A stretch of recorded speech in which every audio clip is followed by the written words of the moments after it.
a La Voz de los Torturados, un programa transmitido por Plomovisión, 24 horas de opinión.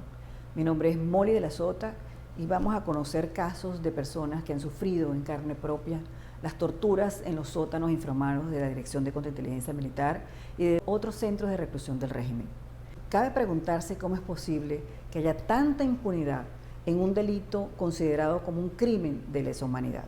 Condenado por las Naciones Unidas desde sus inicios en 1948, en la Declaración Universal de los Derechos Humanos. Las Naciones Unidas han condenado su práctica, pues es el acto más aborrecible que pueda cometer un ser humano en contra de sus semejantes.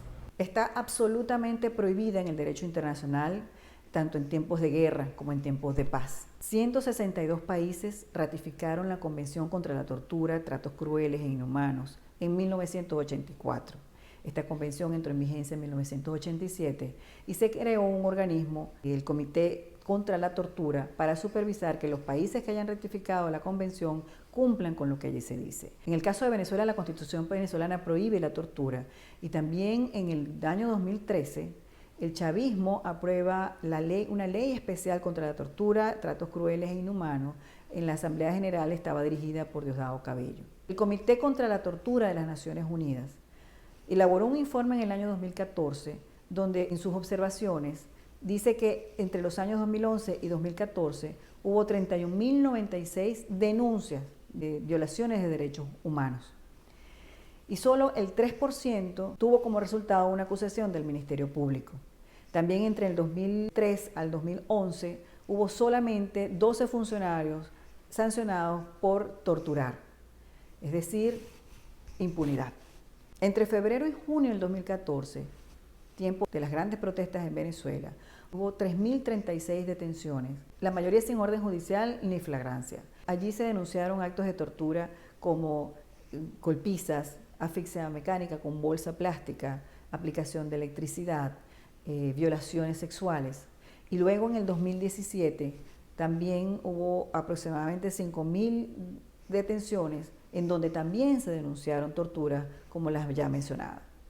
Hoy en día escuchamos a funcionarios que estuvieron al frente de los organismos de protección de derechos humanos y encargados de evitar la tortura en Venezuela, como es el Ministerio Público y la Defensoría del Pueblo. Vemos a personas como Luis Ortega Díaz, quien estuvo 10 años al frente del Ministerio Público, visitar a la señora Bachelet en Ginebra para denunciar violaciones de derechos humanos del régimen de Nicolás Maduro. También vemos como la defensora del pueblo, Gabriela del Mar Ramírez, que estuvo al frente de la Defensoría desde el año 2007 al 2014. La vimos aparecer en un acto de la oposición del Frente Amplio como activista de derechos humanos. Inclusive tuvo una entrevista en España donde dijo que ella, bueno, ha podido hacer más pero no hizo. Y se considera que no es culpable absoluto ni cómplice de la tortura en Venezuela. Estos personajes hicieron un borrón y cuenta nueva. Y yo me pregunto si la sociedad civil también va a hacer borrón y cuenta nueva frente al delito, a la plaga de la tortura en Venezuela, y esto se va a quedar así. Yo les voy a decir algo. Las víctimas de la tortura en Venezuela tienen dolientes y nos corresponde a los familiares llevar a la justicia a estos personajes, porque la justicia no va a venir de los culpables. La justicia vendrá por la organización de la sociedad civil. En el año 2014, no solamente la sociedad civil y los dirigentes políticos fueron objeto de persecuciones y de torturas. También hay un sector no querido, muy rechazado en Venezuela con toda la razón, pero sin embargo hay una parte del sector militar que ha sido perseguido, él, a sus familias y militares, y torturados cruelmente. Se han construido celdas de castigo especialmente para estas personas, para los militares y donde también han estado civiles. Desde el año 2014 el régimen de Nicolás Maduro inicia una persecución implacable a todos los militares que de alguna manera no estaban de acuerdo ni con la politización de la Fuerza Armada y tampoco de la injerencia cubana, de la gran corrupción de almirantes y generales. No estuvieron de acuerdo con la destrucción de la Fuerza Armada a través de la falta de protección a la tropa, falta de alimentos, falta de medicamentos, los bajos sueldos, el altísimo número de deserciones. En un año pudimos observar 15.000 deserciones de militares. Maduro, al inicio del año 2014, nombra al general Iván Hernández Dala como su jefe de inteligencia, al frente de la Dirección de Contrainteligencia Militar de GECIN, cargo que mantiene hasta el día de hoy. Este general ha sido sancionado por el gobierno de los Estados Unidos por violaciones de derechos humanos, por el gobierno de Canadá, por la Unión Europea, por el gobierno de Suiza y también en diciembre del 2019 por el TIAR. Y aún se mantiene en el cargo. Vamos a conversar sobre unos casos relevantes para comprobar de lo que les estoy diciendo. Vamos a mencionar el caso del general de brigada Ángel Vivas Perdomo. El general en el 2008 pidió la baja por no estar de acuerdo con la politización en la Fuerza Armada. De hecho, introdujo una denuncia ante el TSJ para eliminar el lema Patria, Socialismo o Muerte. Esto le causó un enfrentamiento con el chavismo y en el 2014, en medio de estas protestas, fue denunciado, acusado por Nicolás Maduro en cadena nacional como asesino, como el culpable de la muerte de un motorizado. Habían unas guarimbas donde pusieron unas guayas y un motorizado murió a consecuencia de un choque con esas guayas. Pues Nicolás Maduro culpó al general Vivas y este general se vio en la necesidad de atrincherarse en su casa para evitar que el SEBIN en esa oportunidad lo fuera a buscar y lo detuviera arbitrariamente. El general se atrincheró con armas largas, fue apoyado por la sociedad civil y también fue apoyado por los vecinos y durante 3 años se mantuvo, les cortaron los servicios públicos, el agua, la luz y el general se mantuvo firme.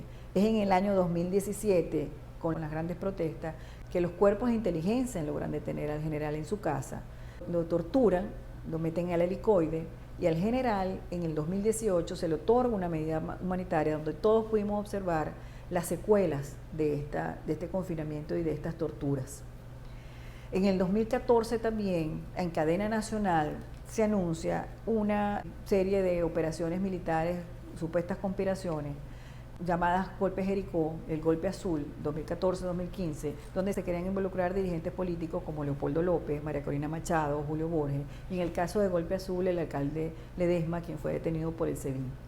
Estos militares se les hizo un juicio mediático, de hecho los testigos fueron presentados en televisión antes del juicio y nunca se consiguieron unas pruebas reales, sin embargo fueron sentenciados a 8 y 7 años de cárcel, de prisión, y en estos momentos se encuentran en La Pica y en el hospital militar se encuentra el general Osvaldo Hernández, quien después de muchos años que se le negó la atención médica, su esposa logró que pudieran verlo y cuando tuvo esta atención médica se le detectó un cáncer de cabeza y cuello. En el 2018 se le dio una medida humanitaria firmada por el TSJ, firmada por la Comisión de la Verdad.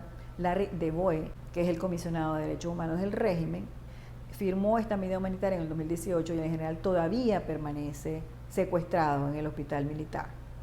Debería estar en su casa. En el año 2017, Nicolás Maduro conforma un comando antigolpe presidido por Tarek El-Aissami.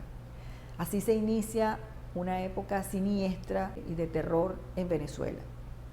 La primera acción de este comando antigolpe fue detener al general Raúl Isaías Baduel, quien ya estaba terminando de cumplir una larga pena por conspiración de 8 años y fue detenido arbitrariamente y llevado al tribunal, él y 7 sargentos, al tribunal militar primero de control con la Claudia Carolina Pérez de Mogollón. Ellos todavía no han tenido juicio después de 3 años. La legislación venezolana dice que después de 2 años de prevención preventiva de libertad, si no tiene juicio debe ser liberado. Esto no ha sucedido. Esos 7 sargentos fueron durante 6 días torturados en la DGCIN. Se les aplicaron tortura como mantenerlos de pie durante muchas horas encapuchados, sin alimentación y sin hidratación. Recibieron golpes también con palo, electricidad, asfixia con bolsa plástica. Estuvieron totalmente aislados, no se les permitió nombrar abogados. Esos 7 sargentos que son del cuerpo de francotiradores tienen medidas cautelares de la Comisión Interamericana de Derechos Humanos y en estos momentos se encuentran en grave estado de salud, muchos con un alto grado de desnutrición y se les ha pedido una medida humanitaria a través de la comisión, de la alta comisionada Michelle Bachelet y no se ha logrado.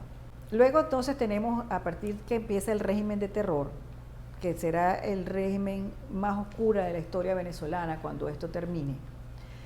Vamos a ver, les voy a dar un panorama de lo que ha sucedido en cuanto a las conspiraciones y para que tengan una idea, para luego escuchar un testimonio de una de las personas que estuvo involucradas en esto, que fue torturada en los sótanos de la DGCIN.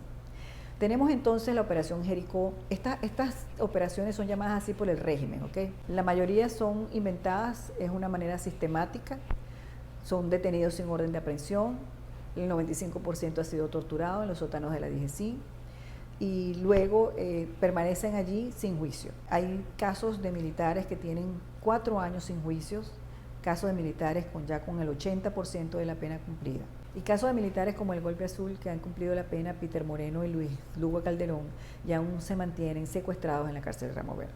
Vamos a dar un panorama de lo que ha pasado desde el 2014 hasta ahorita en cuanto a estos golpes y estas posibles conspiraciones, donde la mayoría de los nombres la ha colocado el mismo régimen. Tenemos entonces la operación Jericó y el Golpe Azul en el 2014-2015, el Golpe Fénix en noviembre de 2015, con la detención de unos tenientes que estaban reunidos en el teatro en Fuerte Tiuna. Se supone que estaban conspirando, nunca se les comprobó nada. Por ese caso hay 2 militares que están detenidos cumpliendo una injusta sentencia de 7 años de prisión en Ramo Verde. Y quiero recalcar que uno de los detenidos, que es el capitán Jesús María Alarcón, fue trasladado desde Ramo Verde, donde está cumpliendo una pena injusta, a la DGCIN desde el 20 de abril de este año, y su familia aún no ha tenido conocimiento de su estado de salud. Son una de las peticiones que han salido de fe de vida del capitán Jesús María Alarcón, el cual se encuentra en la DGCIN. Luego tenemos el caso de los francotiradores de Raúl Baduel en enero del 2017, el caso de Copey. El Partido Social Cristiano Copey sufrió en el año 2017 lo mismo que está pasando en estos momentos con el Partido Primero Justicia, Voluntad Popular y Acción Democrática. El presidente del Partido Copey, Roberto Enríquez, se encuentra desde el año 2017 asilado en la Embajada de Chile. Y con este dirigente político también fueron detenidos otros militares. De estos militares, hay uno que se fugó de la cárcel de Ramo Verde en diciembre del año pasado, pero hay otro que está gravemente enfermo, que es el coronel Somacal, donde se pidió durante mucho tiempo que fuese llevado, necesitaba una operación, tenía una obstrucción en la vejiga, y después de mucho tiempo fue llevado a operar al hospital militar, y sin haberse recuperado fue devuelto a la cárcel de Ramo Verde, donde hay condiciones insalubres, y están en condiciones de hacinamiento, y no sabemos nada desde marzo, cuando el régimen decidió, por el tema de la pandemia, que no tendrían ni visita de familiares ni tampoco visita de abogados, tampoco tienen llamadas telefónicas. Tenemos en marzo del 2017 el movimiento Espada de Dios, donde también hay 2 militares detenidos. Hay uno que tiene fractura de cráneo, como es el primer teniente Luis Alejandro Mogollón, también tiene medidas cautelares de la Comisión Interamericana de Derechos Humanos, y el primer teniente Eliezer Vázquez Guillén, quien estuvo durante 9 días torturado en los sótanos de la DGCIN. Llegamos entonces a agosto del 2017 y nos encontramos con el caso del capitán Caguaripano, ampliamente conocido por las torturas crueles que le propiciaron. Este caso para Macay inició su juicio el 19 de febrero y fue suspendido por el COVID-19. En este aspecto están siendo imputados por traición a la patria, rebelión, sustracción de efectos pertenecientes a la Fuerza Armada, insignia, títulos militares, usurpación, ataque al centinela, ultraje al centinela, en fin. Y el capitán Caguaripano y sus compañeros fueron terriblemente torturados, aún se mantienen detenidos sin juicio. Hay que resaltar que al capitán Caguaripano y a sus compañeros los presentaron torturados, ensangrentados, frente al juez tercero de control militar a Mezquita Pío. Todavía nunca se inició una investigación sobre las torturas del capitán Caguaripano, no hay ni un solo detenido y tampoco de sus compañeros. En el caso de Óscar Pérez, no solamente fue Óscar Pérez, sus compañeros y el cuerpo de la policía los que fueron afectados, también hay militares detenidos por este caso, de los cuales también están cumpliendo una pena y fueron presentados, torturados ante el tribunal y tampoco nunca se hizo una investigación. Llegamos a marzo del 2018 con el caso de los comandantes, el movimiento de transición a la dignidad del pueblo, llamado así por el régimen, dirigido por el teniente coronel Igber Marín Chaparro, que se mantiene todavía en los sótanos de la DGCIN después de 2 años. A este teniente coronel lo han aislado, podemos ver en las redes, buscar información sobre este teniente coronel y vamos a ver que siempre se está pidiendo una fe de vida, porque lo aíslan continuamente. El teniente coronel, junto con sus 7 compañeros, son 6 tenientes coroneles, por eso lo llaman el caso de los comandantes, están entre Senapromil, Ramo Verde y la DGCIN. El teniente coronel Ibermerik Chaparro y los demás comandantes fueron presentados ante el Tribunal Tercero de Control de Amezquita Piyún, torturados. Tampoco se ha iniciado una investigación y tampoco no hay nadie detenido por las torturas sufridas por estos tenientes coroneles. Los tenientes coroneles son Ibermerik Chaparro, Henry José Medina, Davis Esteban Mota Marrero, Víctor Eduardo Soto Méndez, Juan Carlos Peña Palmintiere, el primer teniente Heiber Ariza Polinar, el sargento supervisor Julio César Gutiérrez. Todos están sin juicio, detenidos arbitrariamente, fueron detenidos sin orden de aprehensión y fueron torturados. Vamos a hacer una pausa. En el segundo segmento vamos a seguir hablando sobre las diferentes causas y vamos a tener el testimonio de una persona que estuvo en el infierno de la DGCIN.